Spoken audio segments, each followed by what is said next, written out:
Hello दोस्तों, नमस्कार। Stock market share YouTube channel में आपका स्वागत है। अभी हम बात करने वाले हैं जीटीएल इंफ्रा लिमिटेड शेयर की, क्योंकि इससे संबंधित कुछ अपडेट निकल के सामने आए हैं, कुछ न्यूज़ें निकल के सामने आई हैं, जिसे हम इस वीडियो में डिटेल से चर्चा करने वाले हैं और देखने वाले हैं कि आखिर वो न्यूज़ क्या है और इस पे उस न्यूज़ का क्या प्रभाव पड़ने वाला है। साथ ही साथ हम इसमें ये भी देखने का कोशिश करेंगे कि ये जो कंपनी है जीटीएल इंफ्रा, उस पर जो फरवरी का टारगेट दिया जा रहा है वो कितना दिया जा रहा है और क्या वो कंपनी इसे हिट करते हुए नज़र आएगी या नहीं। क्योंकि ये जो कंपनी है फिलहाल जिस क्षेत्र में काम करती है वो है कम्युनिकेशन क्षेत्र, और इसके जो क्लाइंट हैं वो जियो है। जियो के अलावा जो वीआई है अर्थात वोडाफोन आइडिया है, जो एयरटेल है, और इसके अलावा जो बीएसएनएल है और टाटा कम्युनिकेशन इसके क्लाइंट होते हुए दिखाई देते हैं। लेकिन ये जो कंपनी जिस प्रक्रिया से गुजर रही है उसमें अभी फ़िलहाल इस पे लगभग 20,000 करोड़ का डेप्ट है, जिसे अगर ये कंपनी चुकाती है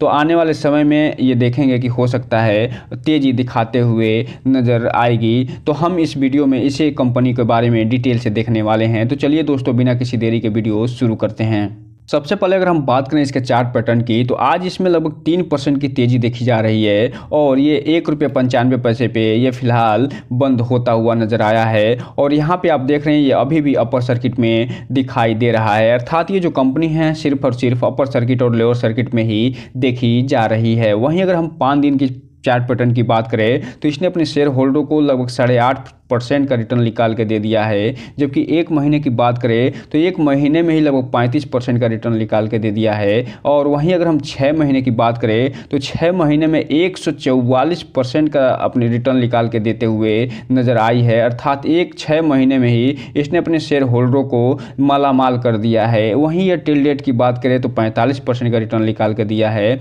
जबकि 1 साल की बात करें तो पैसे को डबल करते हुए नज़र आ रही है। जबकि मैक्सिमम चार्ट पैटर्न की बात करें तो आप देख रहे हैं कि ये जो कंपनी एक समय लगभग 200 रुपये के आसपास ये चलती हुई दिखाई दी थी, लेकिन इसके मैनेजमेंट द्वारा गड़बड़ी करे जाने के कारण और इस पर भारी डेप्ट होने के कारण ये कंपनी सर्वाइव नहीं कर पाई और ये फिलहाल अभी 2 रुपये के आसपास ट्रेड करते हुए नज़र आ रही है।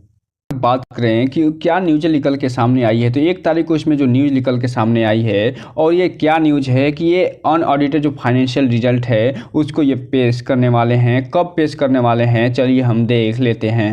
आप देख रहे हैं ये जो 1 फरवरी का न्यूज़ निकल के आया है उसमें ये सीधा सीधा बता रहे हैं कि ये जो कंपनी है वो 8 फरवरी को अपना फाइनेंशियल रिजल्ट जारी करते हुए नज़र आ सकती है, क्योंकि इसी दिन जो बोर्ड ऑफ मीटिंग रखा गया है जिसमें ये अपने उस पर चर्चा करने वाले हैं और चर्चा करके फिर इसे जारी करते हुए नज़र आएंगे। इसके अलावा यहाँ पे ये जानकारी दे रहे हैं कि जो 1 जनवरी को जो ट्रेडिंग विंडो क्लोज हुआ था वो फिलहाल 10 फरवरी को ओपन होता हुआ नज़र आएगा, क्योंकि चूंकि आप जानते हैं कि जब भी कोई ट्रेडिंग विंडो क्लोज होता है तो रिजल्ट आने के 48 घंटे के बाद ही कोई भी नॉर्मल ट्रेडिंग उसमें शुरू होती हुई नज़र आती है प्रमोटर के लिए और उसमें जो अधिकारी और कर्मचारी काम करते हैं उनके लिए। तो इसमें जो 8 तारीख को रिजल्ट आएगा उसके बाद ये 10 तारीख को उनके लिए ये ओपन होता हुआ नज़र आएगा। तो यहाँ पे आप 8 तारीख का जो डेट है वो याद रखिएगा, क्योंकि ये जो कंपनी है जिस क्षेत्र में काम करती है उसमें ये उसकी क्या संभावनाएं हैं और इस कंपनी का भविष्य क्या होगा, ये जब Q3 का रिजल्ट सामने आएगा तो उससे देखने को मिलेगा। अब हम अगर बात करें कि जो 2 फरवरी को इसमें जो ट्रेडिंग हुई है, जो क्वांटिटी इसमें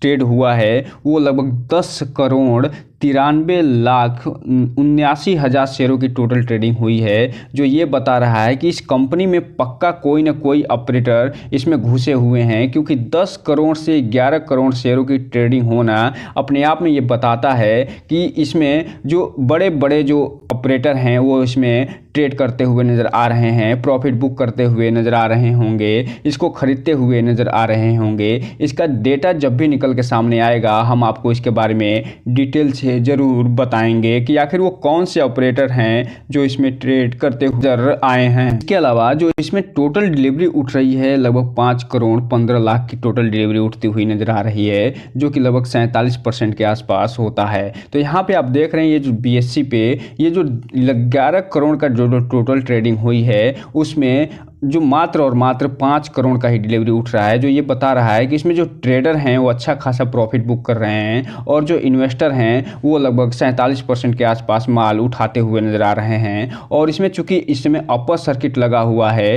तो इसमें जो ट्रेडिंग ये हुई है वो जब मार्केट ओपन होता है उसी समय ये होते हुए नजर आती है। कई बार ऐसा भी होता है कि जो गैप अप ओपनिंग होती है उसमें भी ये फिलहाल ये ट्रेडिंग होते हुए नजर आती है, क्योंकि इसमें जो बहुत बार एएमओ जो ऑप्शन होता है उसका यूज करके इसमें ट्रेडिंग करते हुए दिखाई देते हैं। तो अगर बात करें फरवरी माह के टारगेट की तो यहाँ पे आप देख रहे हैं ये जो फर्स्ट अप टारगेट है ये फिलहाल इसे हिट करता हुआ नजर आ रहा है। और यहाँ पे आप देखिए ₹1.68 का जो ये टारगेट दिया गया था फर्स्ट अप टारगेट, इसे ये हिट कर गया है। और जो सेकेंड अप टारगेट दिया गया है इसे भी ये हिट करता हुआ नजर आ रहा है। और चूंकि वर्तमान में ये ₹1.95 के आसपास ट्रेड कर रहा है और ये अपर सर्किट में ट्रेड करता हुआ नजर आया है। तो फरवरी माह का जो थर्ड अप टारगेट दिया गया है वो ₹2.14 का और जो फोर्थ अप टारगेट दिया गया है वो ₹2.50 का दिया जा रहा है। तो इस हिसाब से आप देख रहे हैं कि ये जो जितने टारगेट ये दिए गए हैं फरवरी में ये पहले ही हिट करता हुआ नजर आया है और मात्र अभी 2 फरवरी ही बीता है, अर्थात अभी 3 फरवरी में पूरे बाकी हैं और इसे आगे ₹2.14 का और ₹2.51 का ये टारगेट है, इसे हिट करना है। तो ऐसे ही अगर इसमें अपर सर्किट लगता रहा तो जल्द ही ये दोनों टारगेट भी ये तोड़ते हुए नजर आ सकता है। अगर हम बात कर लें 2024 के टारगेट कितना दिया जा रहा है उसकी, तो यहाँ पे आप देख रहे हैं जो पहला टारगेट दिया गया था 2024 का वो ₹1.85 का दिया गया था जिसे ये हिट कर लिया है। और जो दूसरा टारगेट दिया गया था वो ₹2.23 का टारगेट दिया गया था और इसी के आसपास ये बढ़ता हुआ दिखाई दे रहा है, क्योंकि वर्तमान में ये ₹1.95 के पर ट्रेड करता हुआ बंद हुआ था जब पिछले दिन मार्केट बंद हुआ है उस दिन। और जो तीसरा टारगेट दिया जा रहा है वो ₹2.61 का और जो चौथा टारगेट दिया जा रहा है ₹3.23 का टारगेट दिया जा रहा है। अर्थात 2024 का अब मात्र जनवरी महीना बीता है और फरवरी महीना स्टार्ट हुआ है और इसने अपने जो पहले फर्स्ट अप टारगेट है उसे ये हिट कर लिया है। अब ये ₹2.23, ₹2.61 और ₹3.23 के आसपास ये भटकता हुआ दिखाई दे सकता है 2024 का जो ये साल चल रहा है उसमें। तो इस शेयर पे आप ध्यान बना के रख सकते हैं और ये इस कंपनी के बारे में पूरी डिटेल जानकारी भी लेके और कोई भी निर्णय लेते हुए आगे बढ़ सकते हैं। लेकिन यहाँ पे एक चीज़ आपको कहना चाहेंगे कि इसमें कोई भी इन्वेस्टमेंट करने से पहले अपने वित्तीय सलाहकार से जरूर संपर्क करें ताकि आपका पैसा और निवेश दोनों सुरक्षित रहे और साथ में आपका भविष्य भी, क्योंकि ये जो कंपनी है एक पेनी शेयर है और इसमें जो कुछ मैनेजमेंट के कारण और कुछ बहुत भारी डेप्ट के कारण इसमें देखा गया है कि अच्छी खासी गिरावट देखी गई है। और ये गिरावट जो है 2010 से देखी जा रही है, जिसमें कुछ कारण निकल के सामने आए थे। इसे भी अभी हम आगे ब्रीफ में देखने की कोशिश करेंगे कि आखिर क्या मुख्य कारण थे जिसके कारण इसमें लगातार गिरावट देखने को अभी फिलहाल भी मिल रही है। हम अगर बात करें इसके रेसिस्टेंट और सपोर्ट की, तो चूंकि ये ₹1.95 पे ट्रेड कर रहा है, वो भी अपर सर्किट में ट्रेड कर रहा है, तो ये जो पहला रेसिस्टेंट अपना तोड़ा है वो ₹1.93 का तो रेसिस्टेंट तोड़ दिया है और ये जो ₹1.95 का जो रेसिस्टेंट है इसी पे ट्रेड करता हुआ नजर आ रहा है। अगर जैसे ही इसे ये तोड़ के और अगले दिन जब सोमवार को पुनः मार्केट खुलेगा तो उस दिन ₹1.97 का रेसिस्टेंस तोड़ेगा और उसके बाद ₹2 का रेसिस्टेंस तोड़ेगा, तो ये और तेज़ी से आगे बढ़ता हुआ दिखाई दे सकता है। और चूंकि आप जानते हैं कि इस कंपनी का रिजल्ट भी 6 फरवरी को आ रहा है, तो 6 फरवरी को पास ये आसपास पहुँचते पहुँचते ये ₹2 का जो रेसिस्टेंट है इसे भी तोड़ते हुए दिखाई दे सकता है। अगर ये कंपनी 6 तारीख का जो रिजल्ट पेश कर रही है वो अगर बढ़िया से पेश कर दी, पॉजिटिव पेश कर दी, तो ये कंपनी और तेज़ी दिखाते हुए नज़र आ सकती है। लेकिन इसके रिजल्ट में अगर जो डेटा निकल के आएगा वो मार्केट को पसंद नहीं आया तो ये इसमें गिरावट भी देखी जा सकती है। इसीलिए रिटेल इन्वेस्टर से बस एक ही चीज़ कहना चाहेंगे कि सतर्क होकर वो काम करें और आगे बढ़ें। वहीं अगर हम बात कर लें कि इसका सपोर्ट प्राइस क्या बन रहा है, तो इसका जो पहला सपोर्ट ये लेते हुए नजर आएगी ₹1.87 का, और ये सपोर्ट तब लेगी जब किसी कारणवश इसमें गिरावट आती है। तो ये पहला सपोर्ट ₹187 का और दूसरा सपोर्ट ₹1.85 का, उसके बाद ₹1.83 का और ₹1.80 का सपोर्ट लेते हुए दिखाई दे सकती है। अर्थात इसका जो सपोर्ट प्राइस है ₹1.87 से लेके ₹1.80 के बीच में देखने को मिल सकता है। अब हम अगर बात कर लें कि ये जो जीटीएल इंफ्रा लिमिटेड के बारे में जब हम चार्ट पैटर्न देख रहे थे तो आपको दिखाए थे मैक्सिमम चार्ट में ये जो कंपनी कभी 100 रुपये के आसपास ट्रेड करती हुई दिखाई देती थी, लेकिन इसका चार्ट पैटर्न फिलहाल अभी लाल में होता हुआ दिखाई दे रहा है मैक्सिमम का। तो उसके पीछे जो मेन कारण है उसके बारे में यहाँ पर बताया जा रहा है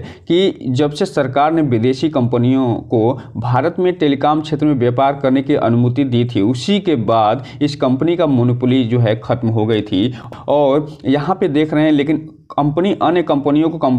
कंपटीशन देने के लिए लगातार नए टावर लगाती रही, लेकिन वर्ष 2010 में भारत सरकार द्वारा 2G स्कैम होने के कारण 122 टेलीकॉम कंपनियों का लाइसेंस रद्द कर दिया गया था। और चूंकि आप जानते हैं कि ये जो कंपनी है जो कम्युनिकेशन क्षेत्र का इंफ्रास्ट्रक्चर प्रदान करती है, और उस समय अचानक 122 टेलीकॉम कंपनियों का अगर लाइसेंस रद्द हो जाता है तो उससे संबंधित जो भी इसको प्रॉफिट हो रहे थे, जो भी इसके रेवेन्यू प्राप्त हो रहे थे, सारे कम हो गए। और उसके बाद ये कंपनी इंफ्रास्ट्रक्चर डेवलप करी थी, उसके जो लोन लेके बैठी थी उस लोन को ये चुका नहीं पाई और इस पे डेप्ट लगातार बढ़ता चला गया। और इसके बाद जो जीटीएल इंफ्रा को बहुत बड़ा झटका लगा और कंपनी के ज़्यादातर टावर अब खाली हो गए थे और कंपनी को बिना कमाई के ही इन सभी टावरों को मेंटेनेंस करना था, और जिसके कारण इस पे कर्ज का बोझ बढ़ता गया। और उसी के बारे में ये पूरी डिटेल जानकारी दे रहे हैं। और इसके बाद से कंपनी फिर से उबर नहीं पाई और कंपनी का शेयर लगातार नीचे जाता रहा, क्योंकि प्रति वर्ष इसका घाटा लगातार बढ़ रहा था। क्योंकि 2010 में जब 122 कंपनियों का अचानक सा लाइसेंस रद्द हो गया, उसके बाद ये कंपनी पे अभी तक उबर नहीं पाई। अब देखना ये दिलचस्प होगा कि आगे ये कंपनी कैसे अपने आप को सर्वाइव करने के लिए मार्केट में छोड़ती है। तो दोस्तों ये रहा आज का वीडियो। इस चैनल को लाइक करें, सब्सक्राइब करें और बेल आइकन हिट करना तो बिल्कुल ना भूलें, ताकि नए वीडियो की जो अपडेट्स आपको ऐसे ही समय पे मिलता रहे। जय हिंद दोस्तों।